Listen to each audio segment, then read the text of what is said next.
We're continuing on Shulchan Aruch Arachai Milchot Shabbat. We're up to Seif Dalit in Siman Shin Bet on Daf Pei Zayin Amud Aleph of the regular prints of your Mishna Beruras. And Maran writes, Machbesh hu kelisher kovshim begadim. The ironing system with a press in the time of Chazal was two surfaces of a flat, professionally made pieces of wood that would sit on top of each other and be pressed together in a professional. The professionals had it with a whole system of screwing it down and bolting it to make it tight, and that's how they flattened and ironed garments. And says the Shulchan Aruch, the home ones, the one that's not really professional, it's not stuck together and bolted tightly down, that is mutar to take things out of it. If you had it from before Shabbat, you could take it from after during Shabbat, after Shabbat enters, you could take the begadim, the clothing, out of it. But the professional ones, you cannot. The professional ones that the kofsim, the laundry men really use, that is tachuv bechozka, that is stuck together and bolted down very strongly. Opening that already looks like you're destroying a whole kli over there, and therefore that obviously should not be done. It will be asur. Now, Shulchan Aruch writes in Seif, Chalug lachar kibisa hu mitkashim upashtim umeshafshfim oto biyadayim larakecho. When you wash a garment, it becomes a little hardened, and sometimes you have to rub it with your hands to soften it. Mutar la'asot b'Shabbat. This process you could do on Shabbat. Again, nowadays you don't necessarily do these things. She'eno mitkaven ela l'rakecho. You just want to make it softer. Aval sudar. But if you have a dress, a suit, that would be asur because shemitkaven l'sachsacho v'avekim laben. In there, your real kavanah is you're makpid on it being perfect, and this process makes it a little bit nicer. It looks cleaner and looks more mesudar, and therefore it would be asur. Now, says the Shulchan Aruch, the Rama adds ve'kovaim ve'shar klei pishtan, hats and other things made out of linen, dinan kisudar, they are considered like a sudar, and the reason the Mishna Berura explains that Chazal were makpid, were specific about this, is mipeneshem kashim achar chisatan. Anything made out of linen. Again, we don't have a lot of use for linen garments nowadays, so this becomes a little bit out of touch. But lemaaseh, the klei pishtan, when you wash them, they harden up. They become a little hard, and you have to fix them with softening them up with the hand. And making them soft, it is part and parcel of cleaning them and making them usable. But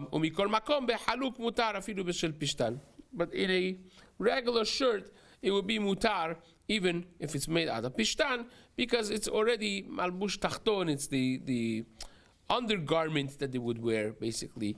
You don't see it from outside. No one really cares how it looks that much. You just want it to be a little pleasant on your body, and that is fine. Says the Shulchan Aruch, tichal raglo mekanecho bekotel. If you have mud stuck on your feet, you could wipe it down with the edge of the wall, avalo bekarka, but not through not on the ground itself, because maybe you're going to come to flatten and even out the holes on the ground, which is a gezerah we've spoken about before. Again, if you have pavement on the ground, it will be different, as we have discussed before. V'yashmi, and there are those poskim who hold this asur even with a kotel, to which Mishna Berura explains. The reason is because a kotel shel avanim, again, you're not talking about the regular kotels that we have nowadays, made out of plywood and drywalls and so on. But kotel shel when you have pieces of stone and now you're rubbing this glob of mud inside there, says the Mishna Berura, mishum demichzika mosif ala binyan, you're adding to the binyan, to the because the mud is going to dry over there and become part of like the plaster, and it looks like you're adding to the binyan, and therefore it looks like you're strengthening and adding to the building, and it will be therefore asur according to this shita. So according to this yesh omrim of the Ramah, you could only do it on a beam, a wooden beam that's not adding to anything, and so on, and it's going to dry and fall off afterwards. Or al gabe even, or on top of a stone, a separate freestanding stone, and the wall that's made out of the wood would be mutar as well. And there are those who, says the Ramah, are lenient on both of these. And it's also mutar to wipe it down with a little piece of earthenware. That's not muktzeh. Now we're going to see later on what's muktzeh, what's not muktzeh. But if you have a piece of clay that's not muktzeh, you could wipe it down from your feet with that. You could scrape it off with that piece of clay as well. Says the Shulchan Aruch, tit shal bigdo. If you have some mud that got on your garment, what do you do with that? So if it's dried, you have a little small drop of mud that has dried on your garment. You can't go scratch it with your nail from outside, but says the Shulchan Aruch, you could take the two sides of the garment from inside and fold it and rub those two pieces from inside together. This way, the tit that was on the outside now is going to be falling, basically crumbling and falling out. So says the Shulchan Aruch, this is not clear to look to people like you are cleaning up. But you should not do it from outside, the dami limlaben, because that looks like you're cleaning up your garments, you're washing your garments, and that's a problem.